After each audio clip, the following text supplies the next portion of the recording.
और आज victory day पर रूस के राष्ट्रपति व्लादिमीर पुतिन क्या करने वाले हैं, इसको लेकर पूरी दुनिया में कयास लगाए जा रहे हैं। पश्चिमी मीडिया रिपोर्ट के ये दावा कर रही है कि रूसी सेना आज यूक्रेन के एक पड़ोसी देश मोल्दोवा पर भी हमला कर उस पर कब्जा करने की फिराक में है।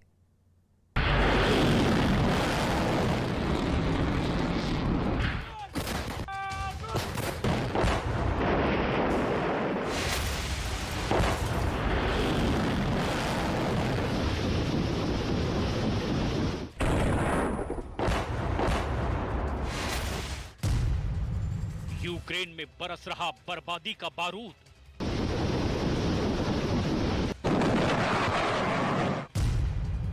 ओडेसा में नजर आया तबाही का मंजर।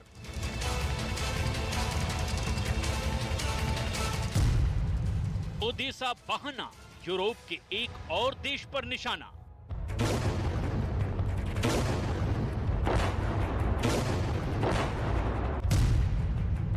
मई का मोल्दोवा कनेक्शन।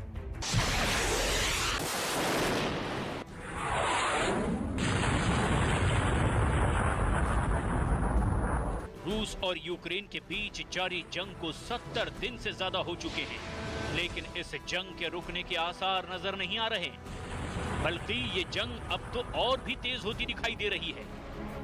पश्चिमी मीडिया का कहना है कि रूस के राष्ट्रपति व्लादिमीर पुतिन ने एक नई रणनीति के तहत अब यूक्रेन के उन शहरों को निशाना बनाना शुरू किया है जिन पर कब्जा करने के बाद वो यूक्रेन को घेर सकते हैं।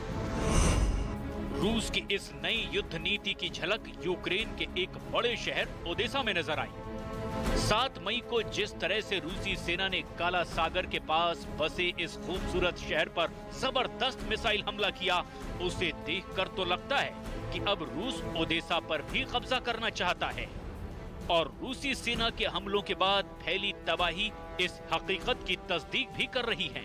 आग की लपटों में घिरी ये इमारत भी अब इस बात की तरफ इशारा कर रही है कि अब ओडेसा शहर रूसी सेना का अगला टारगेट है। Українці і українки, наші захисники і захисниці. Минулої ночі російська армія витратила ракету, щоб знищити музей Григорія Сковороди в Харківській області. Ракету, щоб знищити музей. Музей філософа і поета, який жив у 18 столітті, який вчив людей тому, що таке справжнє християнське ставлення до життя і як людині пізнати себе. Що ж, схоже, що це страшна небезпека. और मोल्दोवा पर मंडराते रूसी हमले के खतरे पर मोल्दोवा की राष्ट्रपति तो पहले ही शक जता चुकी है और ऐसे में पश्चिमी मीडिया के दावों ने उनकी परेशानी को बढ़ा दिया है। रूस के निशाने पर मोल्दोवा है, ये इसलिए भी कहा जा रहा है क्योंकि मोल्दोवा के सबसे करीबी यूक्रेन के शहर ओडेसा पर रूस ने 7 मई के बाद हमले तेज कर दिए।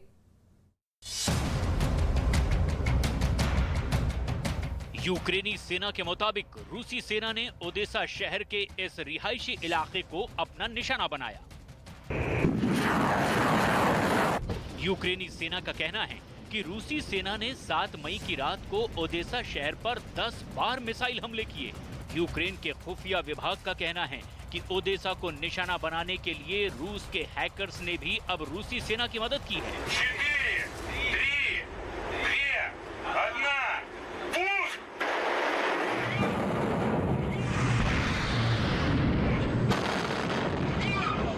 4 ракетами за допомогою стратегічної авіації. Виліт орієнтовно з напрямку Росії, з Каспійського напрямку. Внаслідок влучання 4 ракет пошкоджено цивільне підприємство в житловому районі міста. Після ракетного удару спалахнула пожежа. Підприємство має виготовлення меблів, тому є вибухонебезпечність через रूसी सेना के इस हमले में ओडेसा शहर के एयरपोर्ट के रनवे को भी जबरदस्त नुकसान पहुंचा है। यूक्रेन के मुताबिक रूस ने ओडेसा पर यह हमला अपने फाइटर जेट से किया है। Наразі інформації по постраждалим немає, але вона уточнюється. Ще 2 ракети влучили в вже пошкоджену злітно-посадкову смугу Одеського аеропорту. Також пошкоджено привід керування польотами аеропорту, тобто радіолокаційна спроможність аеропорту. पश्चिमी मीडिया ओडेसा पर रूस के कब्जे के प्लान का खुलासा पहले ही कर चुका है। पश्चिमी मीडिया के मुताबिक रूस एक खास मकसद के तहत ओडेसा शहर पर कब्जा करने की कोशिश कर रहा है। पश्चिमी मीडिया के मुताबिक रूस ओडेसा पर कब्जे के बहाने यूक्रेन के एक पड़ोसी देश मोल्दोवा पर कब्जा करना चाहता है। लिहाजा वो ओडेसा शहर पर हमले की आड़ में अपने इस प्लान को अमल में ला सकता है। दरअसल मोल्दोवा की राष्ट्रपति कुछ दिन पहले ही अपने देश पर होने वाले रूसी हमले का शक जता चुकी हैं। Mulțumesc, bineînțeles că incidentele care s-au petrecut în regiunea transnistreană acum câteva zile sunt îngrijorătoare.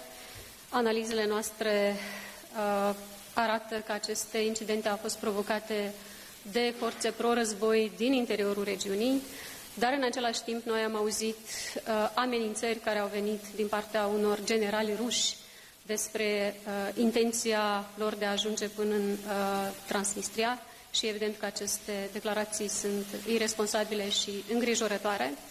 Noi încercăm să descurajăm asemenea incidente. Evident, forțele de ordine दरअसल यूरोपियन यूनियन को शक है कि रूस 9 मई को पूर्वी यूरोप में अपना वर्चस्व बढ़ाने के इरादे से मोल्दोवा से अलग हुए एक छोटे से इलाके ट्रांसनिस्ट्रिया की आजादी का ऐलान कर उसे अपने साथ मिला सकता है। ट्रांसनिस्ट्रिया मोल्दोवा से लगा एक छोटा सा इलाका है जहां रूस को सपोर्ट करने वाली सरकार है। माना जा रहा है कि रूस यूक्रेन से लेकर ट्रांसनिस्ट्रिया के बीच एक कॉरिडोर बनाना चाहता है, जिससे उसके लिए यूक्रेन और मोल्दोवा दोनों पर हमला करना और आसान हो जाएगा। मोल्दोवा ना तो नेटो का सदस्य देश है और ना ही वो यूरोपियन यूनियन का ही हिस्सा है, तो आखिर इसकी क्या वजह है कि रूस के टारगेट पर मोल्दोवा आ गया है? सवाल ये कि क्या है रूस का 9 मई का प्लान। ट्रांसनिस्ट्रिया यूक्रेन और मोल्दोवा के बीच 4000 वर्ग किलोमीटर में फैला हुआ है। ट्रांसनिस्ट्रिया 1992 में मोल्दोवा से अलग हुआ था। ट्रांसनिस्ट्रिया में रूस समर्थित अलगाववादियों की सरकार है। ट्रांसनिस्ट्रिया को बतौर एक मुल्क किसी भी देश ने मान्यता नहीं दी है। ट्रांसनिस्ट्रिया की आबादी महज 4,70,000 है। ट्रांसनिस्ट्रिया में रूसी और यूक्रेनी मूल के लोगों की तादाद मोल्दोवन आबादी से ज्यादा है। रूस ट्रांसनिस्ट्रिया को फ्री गैस मुहैया कराता है। इसके साथ ही वो यहाँ के बुजुर्गों को पेंशन भी देता है। ट्रांसनिस्ट्रिया में 1500 रूसी सैनिक मौजूद हैं।